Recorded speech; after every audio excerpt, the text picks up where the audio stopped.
Welcome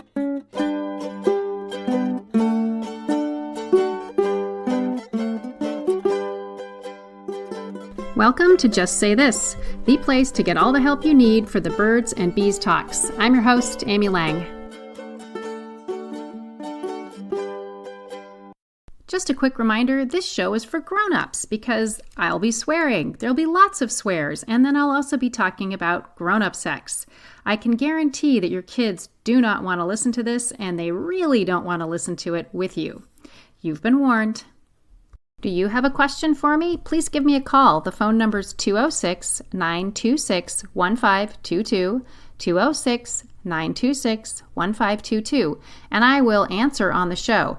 And if you have a funny sex talk story, please call in those as well. 206-926-1522. Thanks.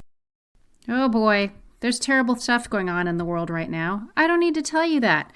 But here's some fun and excitement about our new Speaker of the House, Mike Johnson. He's an idiot. He's a horror show. He's terrible. We're fucked. But maybe not. I don't know. But here's some things that were in the Seattle Times today, which is, October 26th.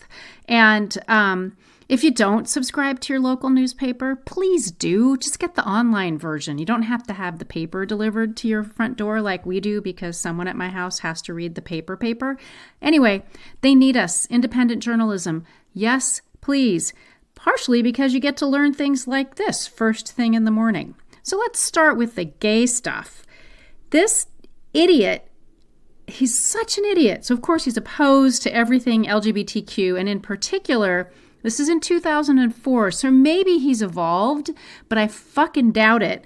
There was, of course, a state amendment banning same-sex marriage because that's a thing, and I don't even know if they've changed this, but he said this.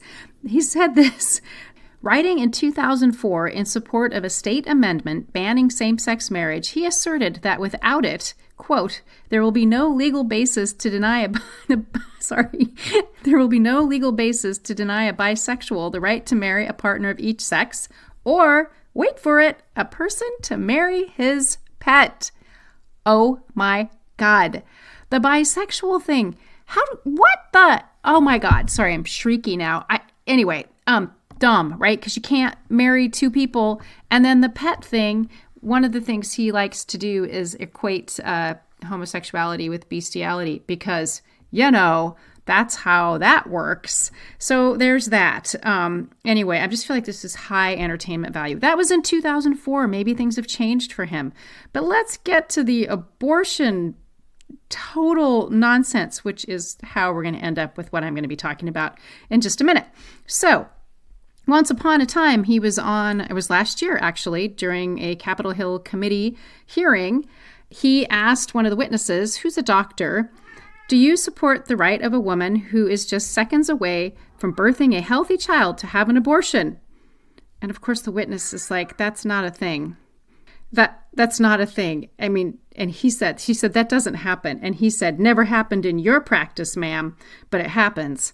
So I don't know what planet he's on. But wait, there's more. Then he asked, how about if a child is halfway out of the birth canal? Is an abortion permissible then? No, that's not a thing. He's so full of shit. And when you say things like that, you're just speaking to your base who, and this is my theory, all think because maybe they're not, I know not all of them, but this is my theory, that they think that, we have stages of fetal development, right? It does not start out, and this is what I think they think, that it's like a itty bitty little baby in there, fully formed, ready to rock and roll, and just has to incubate in the uterus until it's ready to come out. And I just am imagining that, and that's the only way. Anyway, so as you can see, I am like riled up. But the thing about the gays is what kills me. The whole thing kills me, but the gays and the bisexuals.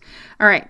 Anyway, so that got me thinking. Sometimes little kids think that when you say there's a baby or a baby's made, that's what they're thinking, that there is a little teeny tiny fully grown baby in there.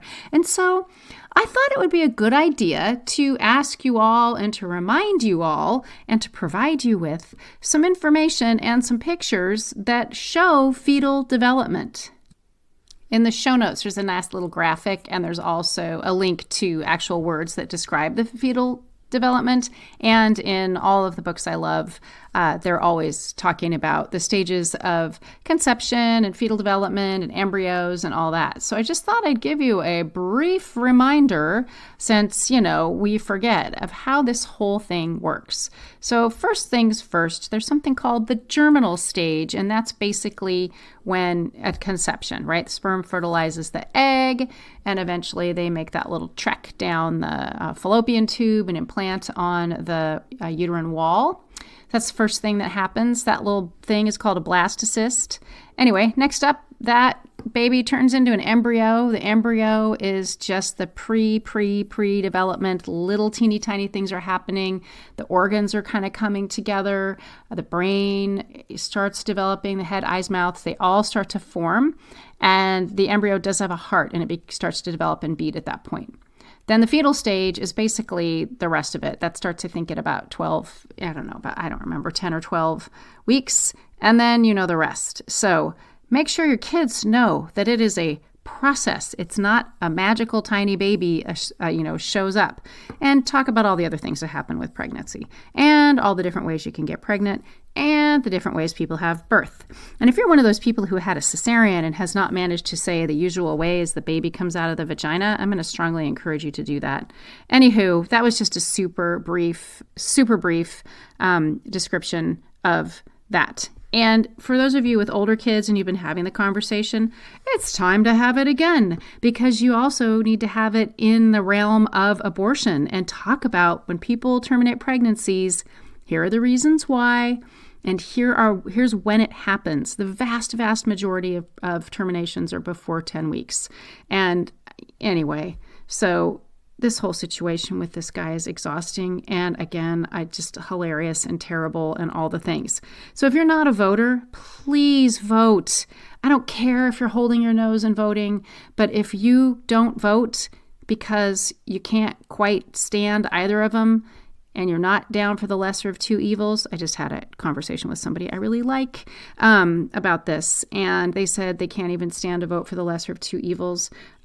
Please just do that, because the state of our world, it's going to end up with this creature. He's second in line to the president. Do you understand that? Second in line. Terrible.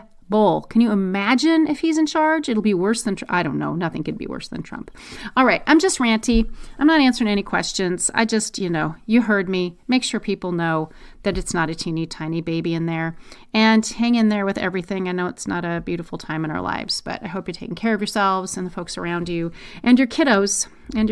All right. Thanks for listening to me rant.